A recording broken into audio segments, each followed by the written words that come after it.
وفقا للبيانات الوبائية الصادرة عن معهد الصحة العامة سيونسانو صباح الاثنين، تستمر إصابات فيروس كورونا في الازدياد. ففي الفترة الممتدة ما بين 11 و17 من شهر ديسمبر كان هناك في المتوسط 2547 إصابة جديدة يوميا، بزيادة 13% عن فترة ال7 أيام السابقة. وخلال الفترة نفسها قتل الفيروس بمعدله 92 شخص يوميا، وهو رقم ثابت مقارنة بالفترة المرجعية السابقة، وبذلك وصل عدد الوفيات إلى 18626 حالة وفاة منذ بداية الوباء في بلجيكا.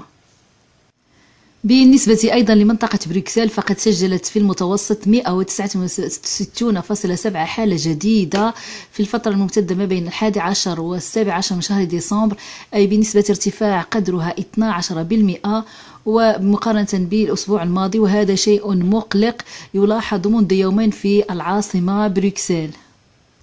وبالنسبة لمعهد سيونسانو، فقد أعلن أنه قد سجل البارحة خلال 24 ساعة الماضية 2170 حالة جديدة.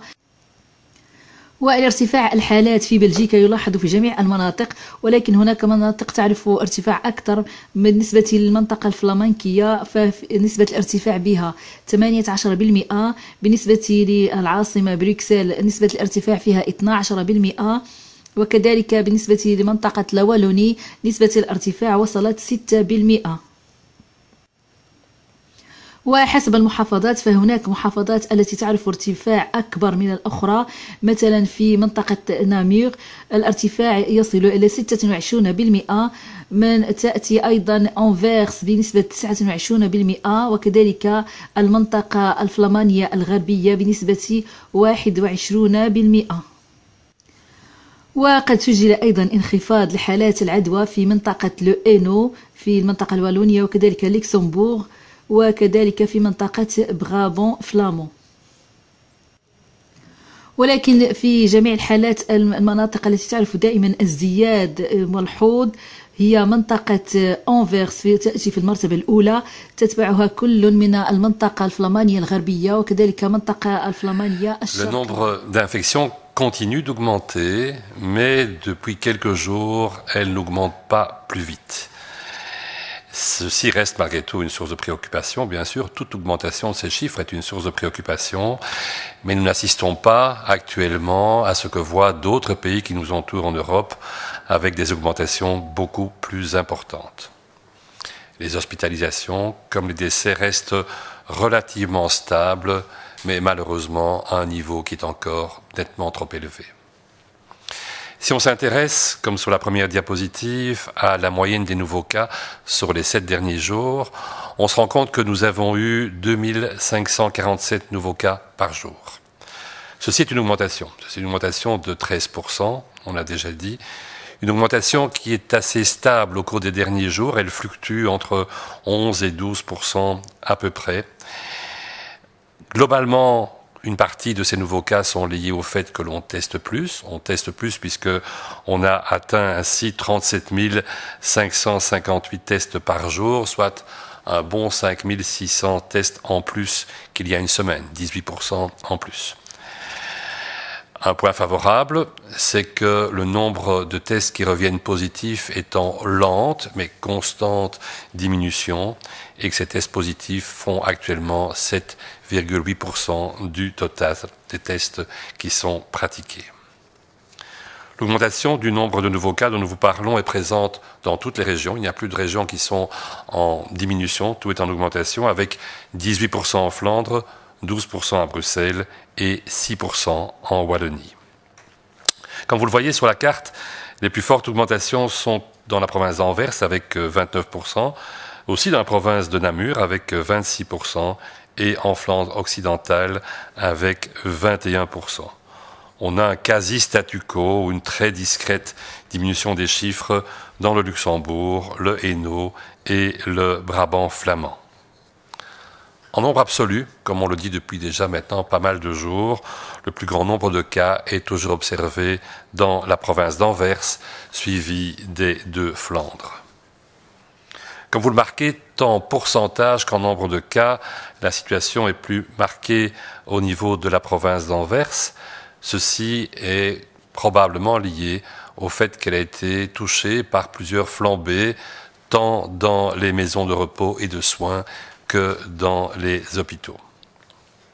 Si on s'intéresse aux tranches d'âge qui sont touchées, vous voyez que toutes les tranches d'âge sont toujours touchées, qu'on a effectivement une augmentation chez les petits-enfants de 25%. Ne pas oublier que nous sommes maintenant en plein début des vacances et que cette situation devrait se modifier significativement dans les jours qui viennent, que ce sont toujours les groupes entre 20 et 50 ans qui connaissent le plus grand nombre d'infections et que, actuellement et heureusement, les plus de 80 ans augmentent moins et moins que le reste, et on sait que c'est un point important puisque ce sont les personnes les plus sujettes à faire des formes sévères de la maladie. Les hospitalisations diminuent très légèrement, très légèrement. La semaine dernière, il y a eu en moyenne 179 admissions par jour, soit moins 3% par rapport à la semaine précédente. Cependant, nous sommes frappés par le fait que dans certaines provinces, nous avons une augmentation des hospitalisations. C'est le vrai au Limbourg, en Flandre occidentale, dans le Namurois, mais tout spécialement dans la province de Liège, qui est marquée par une augmentation importante de 27% de ces hospitalisations. Le nombre total de patients Covid qui séjournent dans nos hôpitaux continue à diminuer. Il diminue lentement, mais régulièrement, d'environ 11 à 12%, lié au fait que le nombre de personnes qui sortent des hôpitaux continue à dépasser le nombre de nouvelles admissions. Et ceci nous mène donc à avoir actuellement 2543 patients au total hospitalisés, dont 544 le sont en soins intensifs. Quant aux décès, nous avons toujours à déplorer en moyenne 93 décès par jour. C'est exactement le même chiffre qu'on vous signalait par rapport à la semaine précédente. C'est une stagnation à un niveau clairement élevé, comme on le voit très bien sur la courbe devant vos yeux. Alors, nous avons deux thèmes à aborder aujourd'hui avec vous. Un thème totalement d'actualité, je dirais, microbiologique ou plutôt virologique, c'est cette variante venant de l'Angleterre qui a fait beaucoup parler d'elle durant ce week-end. Le deuxième thème sera plus lié à la période de l'année, sera celui lié aux festivités.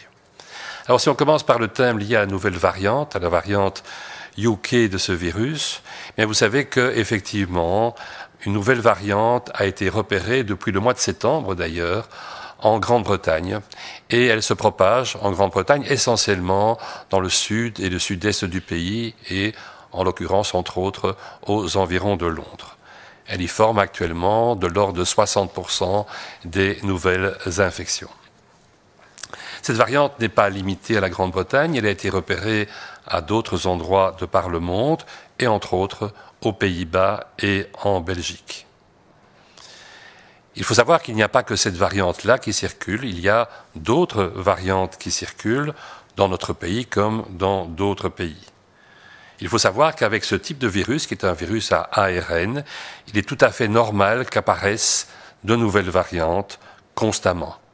Que certaines de ces variantes apparaissent brièvement et puis disparaissent à jamais, sont limitées dans leur diffusion, et que d'autres variantes se propagent plus rapidement et éventuellement deviennent dominantes, comme la variante UK est actuellement dominante en Grande-Bretagne.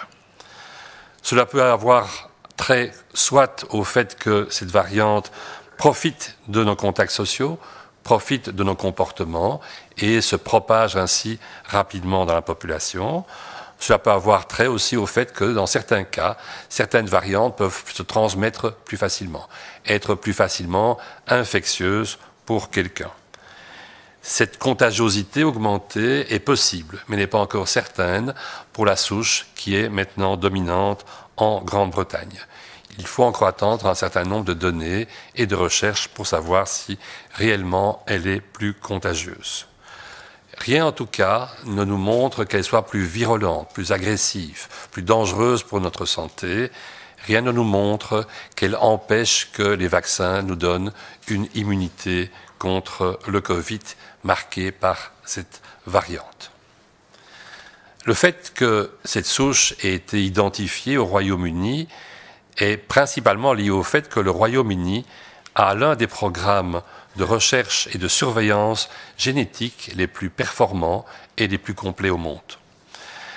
En l'occurrence, ils testent en permanence, en continu, 5 à 10% de leurs échantillons de virus retrouvés chez des patients, de manière à déterminer leur code génétique, donc avoir vraiment le signalement total de ces souches.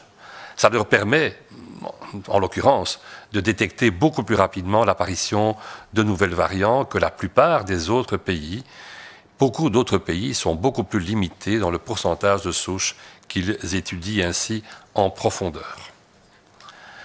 Il faut savoir aussi que ce qui se passe au Royaume-Uni, où il y a une augmentation significative de cas, ce qui entraîne des mesures complémentaires, comme vous le savez, est quelque chose qui se passe aussi dans d'autres pays actuellement.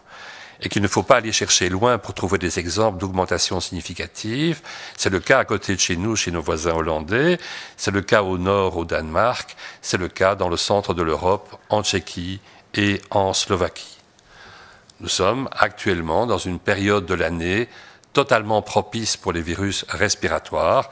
Et donc, pendant les mois qui viennent encore, nous serons dans une situation où le virus a plus facilement la main et peut plus facilement donner le type d'augmentation que l'on constate. Ceci illustre ce qui se passe un peu partout en Europe, ce qui se passe au Royaume-Uni, l'importance de continuer à adhérer aux mesures. Les mesures ne changeront pas, quel que soit le type de variant et sa contagiosité. S'il est plus contagieux, ça n'impliquera pas d'autres mesures, sauf que de les appliquer encore mieux, si on peut dire, que ce que nous faisons actuellement. Ceci nous rappelle aussi l'importance actuellement, même si cela nous chagrine, de ne pas voyager et de limiter au maximum nos déplacements à l'étranger. Non seulement la Grande-Bretagne, mais quasi toute l'Europe est en zone actuellement rouge, avec une épidémiologie, une situation de l'infection qui est aussi mauvaise, ou souvent plus mauvaise, même parfois nettement plus mauvaise que celle que nous connaissons actuellement en Belgique. Il faut rappeler que si vous séjournez plus de 48 heures à l'étranger, vous êtes pratiquement, dans la majorité des cas, si pas toujours, dans la nécessité de vous mettre en quarantaine et de passer un test. Alors, ces voyages nous amènent indirectement à la période des fêtes où vous savez que les chiffres actuels, très élevés, trop élevés, ne nous permettent pas et n'ont pas permis d'autoriser un assouplissement des mesures que nous connaissons maintenant depuis plusieurs semaines. Ce seront donc, et on l'a déjà amplement dit, des fêtes très particulières parce que en nombre beaucoup plus restreint par rapport à l'habitude qu'on a dans nos régions de retrouver amis et familles et de fêter tant Noël que Nouvel An. Fêter avec des amis, fêter avec la famille, ça peut paraître anodin, ça peut paraître bénin parce qu'on se sent en confiance. Ce ne sont pas des étrangers. Il faut rappeler, comme on vous le dit assez souvent, que malheureusement pour nous, les zones de contamination les plus fréquentes se placent dans ces groupes qui nous sont proches, se placent chez les amis, se placent dans les rencontres, au sein de la famille elle-même. Et donc il y a là un piège à éviter, cette fausse impression de sécurité que l'ambiance familiale ou amicale pourrait nous donner. Un point positif, une étude faite par l'Université d'Anvers nous montre qu'actuellement, alors qu'on est le nez sur les fêtes, un grand nombre de personnes est disposé à suivre ces mesures à Noël. Et que ce chiffre est plutôt en augmentation par rapport à ce qui était le cas il y a quelques semaines. 79%, donc pratiquement 4 personnes sur 5, déclarent adhérer à la notion de 1 à 2 visiteurs. 2 visiteurs, vous le savez, si une personne est isolée au maximum. Par contre, en sens inverse, nous avons tous entendu ou vu dans la presse des traiteurs, des bouchers qui nous disent qu'on leur a fait des commandes pour 15, 20, 30 personnes. Clairement des quantités qui ne sont pas des quantités adéquates pour 2, 3 ou 4 personnes en tout cas. Espérons que ceci soit vraiment des exceptions, car on le sait, ceci ne pourrait qu'alimenter l'épidémie. C'est aussi démotivant pour ceux qui font attention et qui n'auront qu'une seule personne chez eux. c'est aussi démotivant et attristant pour ceux qui, depuis des semaines, comme le personnel de santé, et il n'est pas le seul, ont dû lutter avec difficulté et ardemment pour soigner les personnes qui étaient hospitalisées à cause du Covid. Un malheureux exemple de ce qui est possible dans des contextes de fête, tout particulièrement, et de l'impact qu'elles peuvent avoir sur la santé, c'est ce qui s'est passé tant au Canada qu'aux États-Unis au courant du mois de novembre et de début décembre avec leur Thanksgiving Day réciproque. Dans des contextes particuliers, à l'Amérique du Nord, les gens se sont mobilisés, ont voyagé et ont été voir en grand nombre de la famille, avec peu ou très peu de précautions. Depuis lors, tant le Canada que les États-Unis connaissent des résurgences importantes de leurs hospitalisations et du nombre de décès liés au Covid. De tels rassemblements sont de véritables nids, sont véritables foyers de départ de l'épidémie et de contamination. Alors, pour la Belgique, que se passerait-il si on était trop nombreux?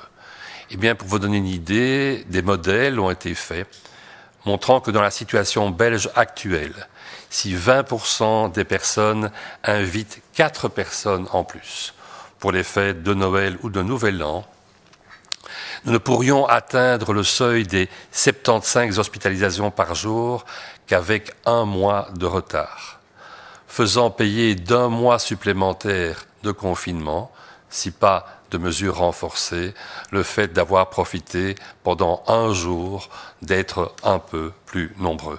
Un peu, puisque ce n'est que 4 personnes supplémentaires. On ne parle pas ici de ces méga-fêtes de 20, 30 ou plus de personnes. Les contaminations sont actuellement en légère augmentation. On l'a dit et on l'a encore redit aujourd'hui. Les hospitalisations sont toujours en train d'hésiter, sauf dans certaines provinces. On a dit notre inquiétude par rapport à ce qui se passe, par exemple, dans la province de Liège. L'évolution de la courbe est donc encore incertaine. Nous nous trouvons devant une situation que je comparerais à un frigo de 15 jours pendant lequel les contacts à l'école, les contacts au travail sont givrés par le fait que nous sommes en vacances. Et ceci est un point extrêmement favorable par rapport à l'évolution. Malheureusement, au sein de ce frigo de 15 jours, nous avons 2 radiateurs qui sont Noël et Nouvel An. Et ces radiateurs, ce sera vous qui déciderez de la manière dont vous allez les brancher, si vous les branchez ou si vous ne les branchez pas.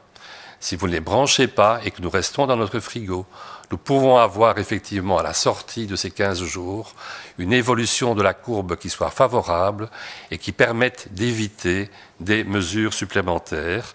C'est un peu le pari qui a été fait lorsqu'il a été décidé à la veille de ces vacances de ne pas avoir des mesures supplémentaires au niveau des limitations, mais de faire confiance dans le fait que ces 15 jours nous permettront de retrouver une courbe qui descend et plus une courbe qui bégaye, souvent malheureusement un peu vers le haut. Donc il est très important de pratiquer pendant ces 15 jours toutes les mesures limitatives que l'on vous conseille déjà de longue date, de manière à ne pas ressortir dans des mauvaises conditions de cette période de Noël et de Nouvel An. À côté de ces fêtes, il y a aussi toute la problématique du voyage qu'on vient d'aborder encore. Vous savez qu'on vous déconseille fortement de voyager. Sachez simplement que si vous décidez malgré tout de le faire et que vous voyagez plus que 48 heures dans une zone rouge, il est fort possible, si pas probable, que vous seriez appelé à vous mettre en quarantaine et à faire un test ou 2 tests, on verra par la suite. Cette quarantaine peut avoir un impact sur aussi votre travail et sur vos études, puisque on pourrait ainsi avoir des personnes qui ne peuvent pas rentrer au travail, rentrer à leur cours, par exemple, présenter certains examens au début janvier, liés au fait qu'elles devraient rester chez elles à la maison et qu'éventuellement, d'ailleurs, elles auraient ainsi acquis le virus, prolongeant éventuellement la problématique. Donc, essayons de faire de ces fêtes des fêtes qui ne fêtent pas le Covid, mais qui fête le fait que nous sommes conscients et que nous avons la notion que tant pour nous-mêmes que pour les autres, ces fêtes sont importantes dans un contexte particulier, mais qu'elles ne peuvent pas être le point de départ d'une fête dans laquelle le Covid en sortirait vainqueur. Merci beaucoup.